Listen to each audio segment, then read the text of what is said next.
to a very big cultural endorsement that we've been telling you we would bring you tonight. The famed comedian Dave Chapelle, who is no stranger to politics, has announced he is endorsing the Yang presidential campaign. A short press release that states, quote, "I'm Yang Gang." And we have a photo of Dave with Andrew Yang shaking hands, all smiles you see there. Yang also tweeting out his thanks, quote, "You are the best. Let's do this for our kids." Chapelle will also be campaigning for Yang later this month. He's going to appear in the key primary state of South Carolina, which is early in the calendar. Now, we don't know if Chapelle will get into any impersonations or even of his new support as a person he's supporting, Mr. Yang. But I did want to show you, as you may already know, he is no stranger to political impersonations. You win? You have a problem with that? You know what you should do? You should sanction me. Sanction me with your army. Oh, wait a minute. You don't have an army.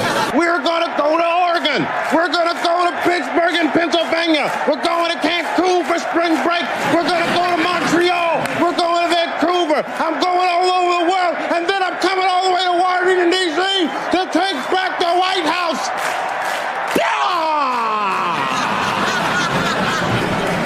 From Bush to Dean to Yang. We'll see if that comes up as well in tonight's debate.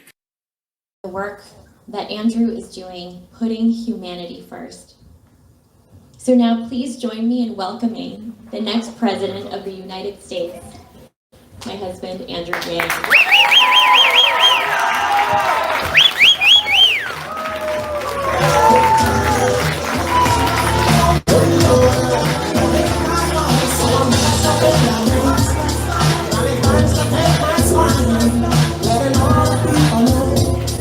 Hello, Burlington, how are you all? Why do I feel you're so far away? Is it these accursed TV cameras? Let's give my lovely wife Evelyn another round of applause. I know what you're thinking, Evelyn Yang 2020. No, that's what the team said. When they saw Evelyn in action, they were like, "Holy cow!" Andrew. No, you missed it.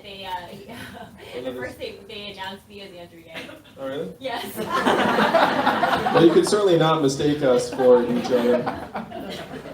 I corrected that when I saw her. Thank you. It's a thrill to be back here in Iowa, and someone said this is our coolest campaign office in the entire state. And since this is my first time inside, I would have to say I agree. Heck yeah! Yeah, how did this place become so cool? What did they do? You know what it is? There's the stage that I'm on. They're like the bird cages, the vintage posters, the art, the giant map. This feels like a nightclub / art gallery as much as a political headquarters. And I love it because this campaign's about a different vision for our country that's more human. Evelyn knows that I've never intended to run for president. And she jokes I'd make a lousy politician because I'm very bad at lying. I'm an entrepreneur and problem solver. I spent the last 7 years running a nonprofit that I started that helped create several thousand jobs around the country in Detroit, Cleveland, St. Louis, Birmingham, Baltimore. And what I saw was that our economy is changing in fundamental ways that are leaving more and more of us behind. To me, this is one of the big reasons, if not the big reason, that Donald Trump's our president today. If you were to turn on cable news, why would you think that Donald Trump's our president? Big mouth. Because of tweets. Big mouth, social media, Russia, money. Rain. Moron. However, it seemed to be working for him. Racism, Hillary Clinton, emails, all mixed together. Fear. But I'm a numbers guy, and the numbers tell a clear and distinct story. That we blasted away 4 million manufacturing jobs that were primarily based in Michigan, Ohio, Pennsylvania, Wisconsin, Missouri, and 40,000 right here in Iowa. I have been to those towns here in Iowa, and after the manufacturing plant closed, the shopping district closed, people started to leave, the schools started to shrink, and those communities never recovered. I saw that play out over and over again in Michigan, Ohio, Missouri. And if you doubt that this is what drove Donald Trump into the White House, there's a straight line up between the adoption of industrial automation in a voting area and the movement towards Trump in that area. And unfortunately, we're not stopping with the manufacturing jobs. How many of you have noticed stores closing where you work and live here in Burlington? And why are those stores closing? Amazon, that's right. Amazon soaking up $20 billion in business every single year. How much did Amazon pay in taxes last year? Zero. That is your math, Burlington. $20 billion out, zero back. 30% of your stores and malls closed for good. Most common job in your communities is retail clerk. Average retail clerk's a 39-year-old woman making between $8 and $10 an hour. What is her next opportunity when the store closes? How many of you have seen the self-serve kiosks in the CVS, the grocery store, the fast food store?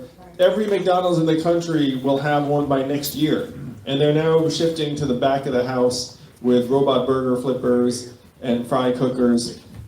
And it's not just the changes we can see in front of us every day. When you call a customer service line of a big company and you get the bot or software, you do the same thing I do, which is you pound 000, say human, representative, until you get someone on the line, right? How many of you do that? Oh yeah, we all do that because that software is terrible. Then you're just interacting with it, you're like, oh no. And so you breathe a sigh of relief when there's a human on the other line. But in 2 or 3 short years, the software is going to sound like this. Hey Andrew, how's it going? What can I do for you?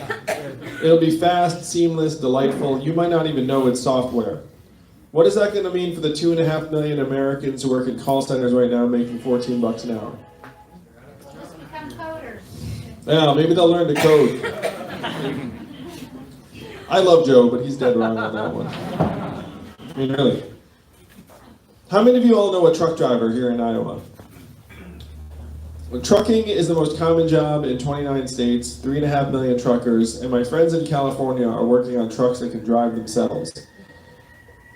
A robot truck just transported 20 tons of butter from California to Pennsylvania without human intervention just 2 weeks ago. Why butter? I have no idea. But if you Google robot butter truck, the story will pop up. My friends in California say they are 98% of the way to self-driving trucks. What is that going to mean for the 3.5 million truck drivers here in Iowa and other parts of the country, or the 7 million? I hope they catch them. What is that going to mean for the truckers or the 7 million Americans who work in truck stops, motels, and diners that rely upon the truckers getting out and having a meal every day? How many of you have been to Iowa 80 in Davenport?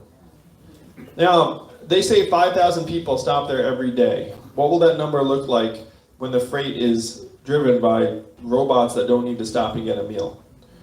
We're in the midst of the greatest economic transformation in the history of our country, what experts are calling the fourth industrial revolution.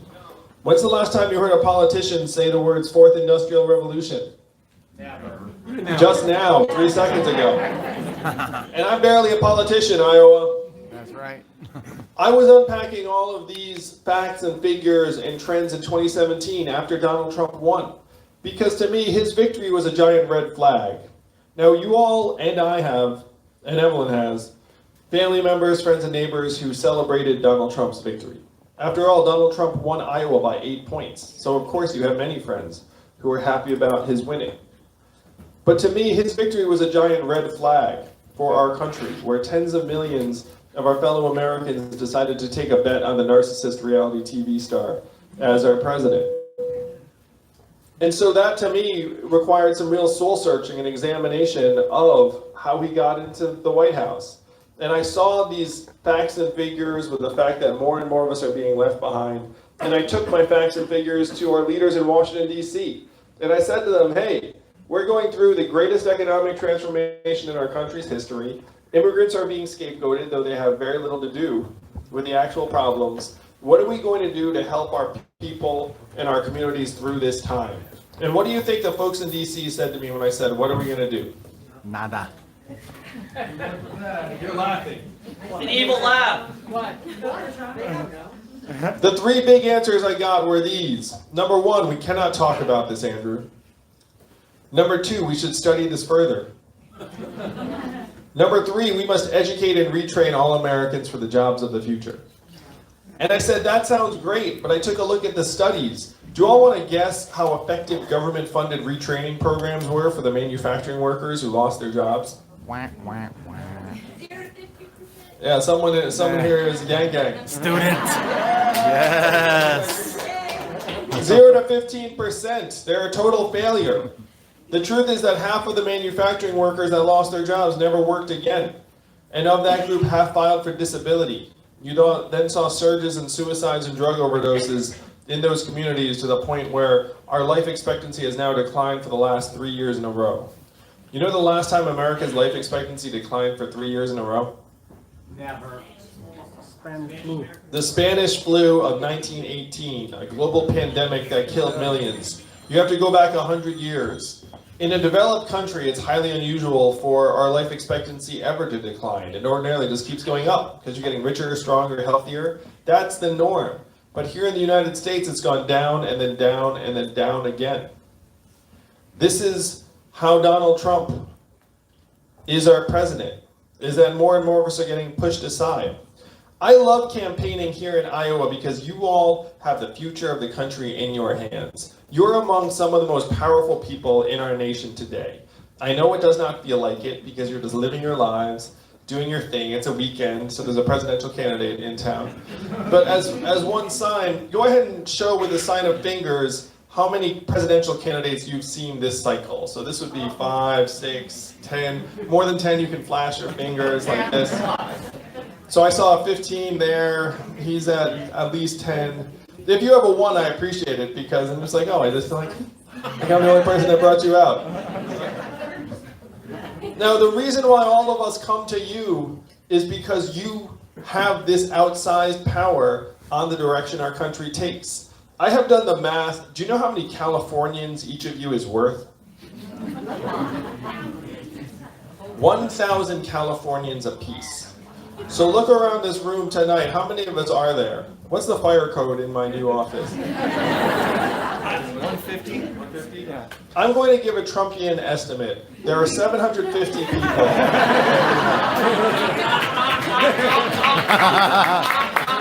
you sure it's not 1,000? There are 140 people in this room. That alone would be almost 4 football stadiums worth of Californians. That is the power in this room tonight. The power to change the future of our country. Most of our fellow Americans look up and they see the government pipes clogged full of millions of dollars of lobbyist cash, and they despair that they can do nothing to change it. They are correct. They can do nothing to change it. You are the only people in the country who can change it. You are the only people in the country who can flush the pipes clean. Oh, I went to Washington, D.C., and I made this case to the folks, and they obviously did not have anything for me. And one person there said something to me that brought me here to you all tonight in Burlington. He said, Andrew, you're in the wrong town.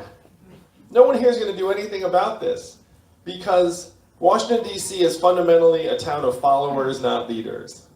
And the only way we will do anything about it is if you were to create a wave in other parts of the country and bring that wave crashing down on our heads.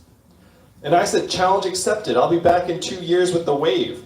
That was 2 years ago, Burlington. Yeah. And I stand before you tonight. I am 5th in the polls and rising to be the Democratic nominee. We raised 16. I love it too. We raised $16.5 million last quarter alone in increments of only $35 each. So my fans are almost as cheap as Bernie's.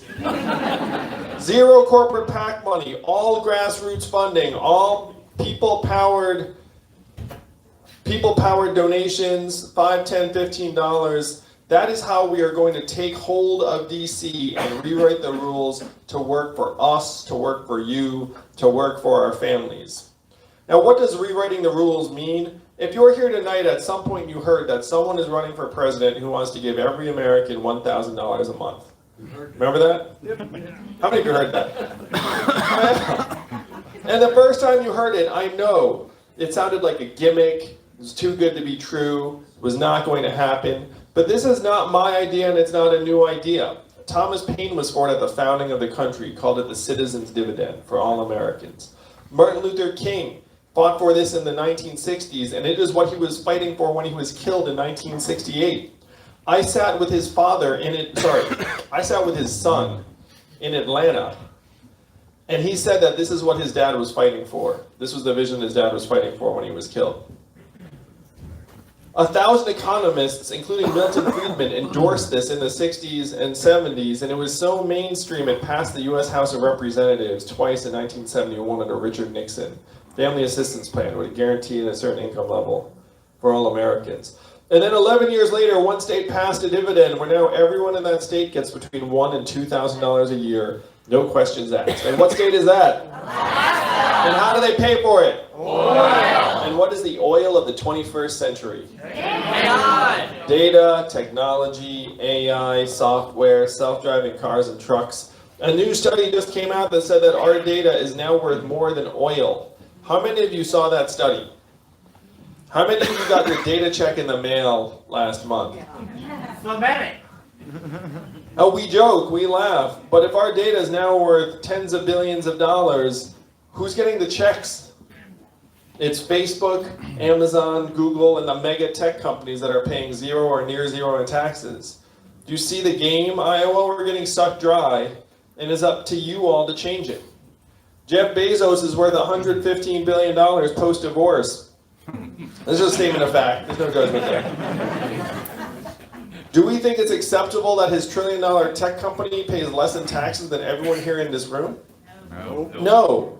And that's not their fault. That is our fault. That we are so dumb that we're letting them run circles around us. That's what you all need to change. This is what rewriting the rules to work for us means. If we give our people our tiny fair share of every Amazon sale, every Google search, every Facebook ad, eventually every robot truck mile and AI work unit, we can easily afford $1,000 a month for every American in the country. Particularly because when this money is in your hands, how are you going to spend it? Where will it go? In your community. Wherever we want. How much of it would stay right here in Iowa? Most of it. Most of it. A little bit of it would float up to the cloud. Some of you would get your own Netflix password.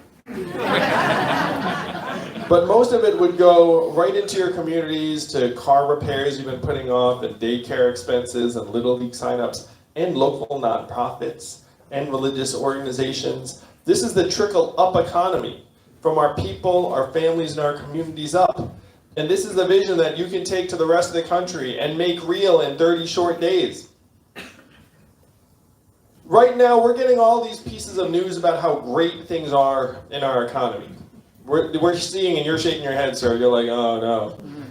Oh no, but you're getting the news. You're saying record high stock market prices, record high GDP, headline unemployment is at multi-decade lows. And then you're looking around saying, if things are so great, why don't I feel like they're great in my communities?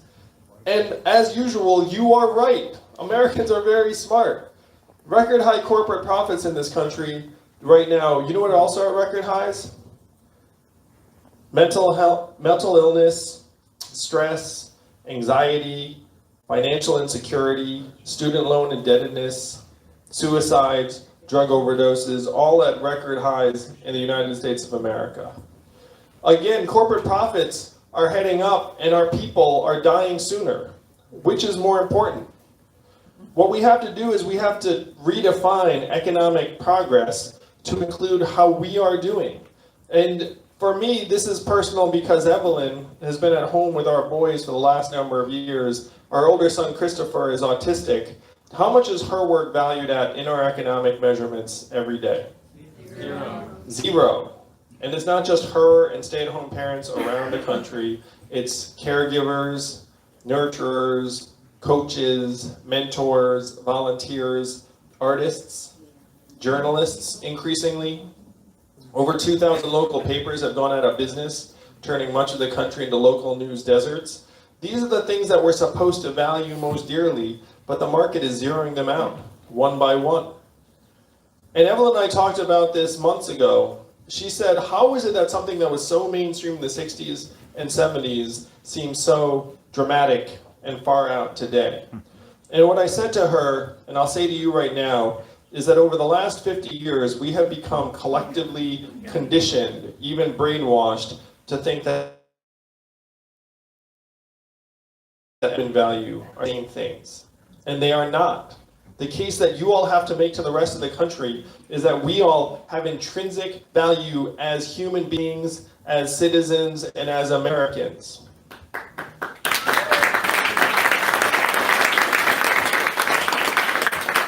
That if the market says someone like our son has no value, we know that's nonsense. And we can decide differently. We must decide differently because the market is going to turn on more and more of us as technology gets better and better.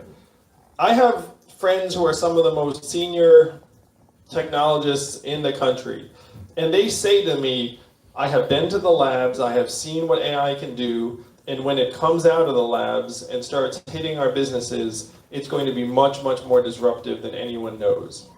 You know how that conversation never goes? I have been in the lab, I have seen what's coming, and everything's going to be fine. It's always, if people knew what I knew and saw what I saw, they would be much more concerned. I spoke to a group of 70 CEOs in New York City, and I asked how many of them were looking at replacing their back office clerical workers with software and artificial intelligence. Guess how many hands went up out of 70? 70. All 70. All 70 hands went up. The truth is you could fire any CEO that did not have his hand up. And it was generally guys. It was. That is the system we have built, Iowa. We have built a system that is built to optimize the bottom line of these corporations. And the bottom line of these corporations in our communities are now separating. We have to line them up as quickly as possible. We have to actually start measuring our economy. It's the Russians, they cut me off. Amen, brother. They're always out to get my voice amplification. I think how are we gonna fix it? We got an alternate. Look at this. They never knew we had a redundancy. Thank you. All right. Attaboy! Yes! There he is. Instead of measuring just corporate profits and GDP, we should be measuring our progress with our own wellness and life expectancy, the proportion of Americans that can retire in quality circumstances. And this $1,000 a month I'm championing goes on top of Social Security. It would enable millions of Americans to retire with dignity. I have parents too. They're my dad's about to turn 80. My mom's in her mid-70s. And I see what happens as we all get older. We have this fixed income that doesn't move. And then things just seem to get more and more expensive over time. We can change that. If we measure our progress by how our elderly Americans are retiring, how our kids are doing, how about mental health and freedom from substance abuse? How about clean air and clean water? These can be the measurements of our economic progress, and as your president, it will be my privilege to go to the Bureau of Economic Analysis and say, hey, GDP, 100 years old, really out of date, kind of useless. Even the inventor of GDP said 100 years ago, this is a terrible measurement for national well-being, and we should never use it as that. And here we are 100 years later, following it off a cliff. A lot of these technologies will be great for GDP and corporate profits, but they'll be very bad for many of us. So this is how we change it. This is how we rewrite the rules of the 21st century economy to work for ourselves. I'm not running for president because I fantasize about being president. I think everyone can vouch for that. I'm running for president because I have seen the future that lies ahead for our kids, for your kids, and it is not something I'm willing to accept. We have to leave a future we're actually proud of for them. If you were born in this country in the 1940s, first congratulations, because that's pretty good already, mid-70s. But if you were born in the 1940s in the United States, there was a 93% chance that you were going to do better than your parents did. That's the American dream that brought my family here, that brought Evelyn's family here, that has worked for so long. If you were born in the 1990s, you're down to a 50-50 shot, and it's declining quickly. That is that feeling that we have that our kids' future is not going to be as bright as the lives we've led. That is the feeling that got Donald Trump into the White House. And that is what you all must change in 30 short days. We can only do it with your help. We need you to caucus for this campaign in 30 days. We need you to bug your equally superpowered Iowan friends, who are all also worth 1,000 Californians each, to get on February 3rd. We can make that case loud and clear to the rest of the country, and that message will take off like wildfire because they are waiting for it. So many of our fellow Americans understand that the feedback mechanism between us and our government has been broken, and we need to restore it. That's the message that you all can send. Donald Trump is our president today because he had a very simple message. He said he was going to make America great again. What did Hillary Clinton say in response? Nothing. America's already great. America's already great. You all remember that? It's been a long 3 years, I know. It's about to end. Yes. That's right. Her response did not go over well because the problems are real. We have to acknowledge their reality and severity and depth, but then we need real solutions that will actually move the country forward. What were Donald Trump's solutions? Build a wall, turn the clock back, bring the old jobs back. Iowa, you know we have to do the opposite of these things. We have to turn the clock forward. We have to accelerate our economy and society to rise to the real challenges of the 21st century. We have to evolve in the way we think about ourselves and our work and our value. I am the ideal candidate for this job because the opposite of Donald Trump is an Asian man who likes math. Thank you very much.